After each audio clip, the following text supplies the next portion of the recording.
ভিডিওর শুরুতেই আমি ক্ষমা প্রার্থী আপনাদের কাছে, কারণ আজকের এই ভিডিওটি হয়তো অনেকের কাছে ভালো লাগবে না।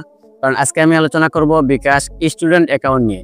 শুরু থেকেই আমি এই বিকাশ স্টুডেন্ট অ্যাকাউন্টের পক্ষে না, কারণ আজকে 3টি সাবজেক্ট আপনাদের কাছে তুলে ধরবো, যে 3টি অসুবিধা জানার পরেও আপনার যদি মনে হয় বিকাশ স্টুডেন্ট অ্যাকাউন্ট খোলা আপনার প্রয়োজন, তাহলে আপনি বিকাশ স্টুডেন্ট অ্যাকাউন্ট খুলতে পারেন। তো সম্পূর্ণ ভিডিও জুড়ে আমি নাসির আছি আপনাদের সাথে। আশা করব আমার এই চ্যানেলটি সাবস্ক্রাইব করে ছোট্ট পরিবারের একজন সদস্য আপনিও হয়ে যাবেন। প্রথম যে বিষয়টি আমার কাছে ভালো লাগেনি সেটি হচ্ছে ক্যাশ ইন।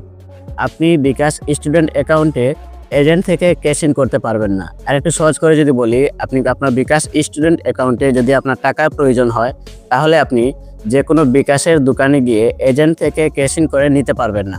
তো সেক্ষেত্রে আপনার বিকাশ স্টুডেন্ট অ্যাকাউন্টে ব্যালেন্সের জন্য হয়তো আপনার বাবা মায়ের বিকাশ অথবা আপনার আত্মীয় স্বজনের কারো বিকাশের কাছ থেকে টাকা নিয়ে সেন্ড মানি করে আপনার বিকাশ অ্যাকাউন্টে ব্যালেন্স আনতে হবে।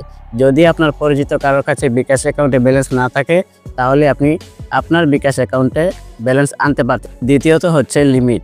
আপনি আপনার বিকাশ স্টুডেন্ট অ্যাকাউন্ট থেকে প্রতিদিন 5,000 টাকা সেন্ড মানি করতে পারবেন। যদি আপনার প্রয়োজন হয় কাউকে তার অধিক সেন্ড মানি করার জন্য, তাহলে আপনি করতে পারবেন না, কারণ বিকাশ স্টুডেন্ট অ্যাকাউন্টের লিমিটই হচ্ছে মাত্র 5,000 টাকা।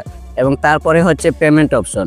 নর্মাল যে বিকাশ অ্যাকাউন্ট, সেই বিকাশ অ্যাকাউন্টে পেমেন্টে কোনো প্রকার লিমিট প্রযোজ্য না। তো বিকাশ স্টুডেন্ট অ্যাকাউন্টেও লিমিট দিয়ে দিচ্ছে 5,000 টাকা। তো আপনি যদি কোনো শপে গিয়ে আপনার একটি মোবাইল ভালো লাগে এবং আপনি আপনার বিকাশ থেকে পেমেন্ট করতে চান, সেক্ষেত্রে 5,000 টাকার উপর আপনি পেমেন্ট করতে পারতেছেন না। এবং তারপর সেটি হচ্ছে আপনার বিকাশ স্টুডেন্ট অ্যাকাউন্টে 30,000 টাকা হয়ে গেলে তারপর আপনার বিকাশ স্টুডেন্ট অ্যাকাউন্টে আর কোনো প্রকার টাকা ক্যাশ ইন অথবা সেন্ড মানি করেও আনতে পারবেন না। আপনার বিকাশ স্টুডেন্ট অ্যাকাউন্টের ব্যালেন্সের সর্বোচ্চ লিমিট হচ্ছে 30,000 টাকা।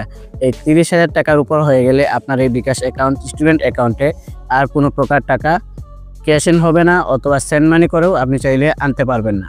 তো উপরোক্ত এই 3টি অসুবিধা জেনেও আপনার যদি মনে হয় আপনার বিকাশ স্টুডেন্ট অ্যাকাউন্ট খোলা প্রয়োজন, তাহলে ইউটিউবে গিয়ে বিকাশ স্টুডেন্ট অ্যাকাউন্ট ক্রিয়েট সার্চ দিলেই বিভিন্ন ইউটিউবারদের ভিডিও পেয়ে যাবেন। কিভাবে আপনি বিকাশ স্টুডেন্ট অ্যাকাউন্ট খুলবেন সে নিয়ে অনেক ভিডিও পেয়ে যাবেন। তো বিকাশ স্টুডেন্ট অ্যাকাউন্ট খুলতে হলে প্রথমত আপনার জন্ম নিবন্ধন লাগবে এবং আপনার বাবা মায়ের আইডি কার্ড দিয়ে রেজিস্টারকৃত এমন একটি বিকাশ অ্যাকাউন্ট লাগবে। সেই নাম্বারে আপনার একটি ওটিপি কোড যাবে, 48 ঘন্টার ভিতর সেই ওটিপি কোড আপনার পেতে হবে।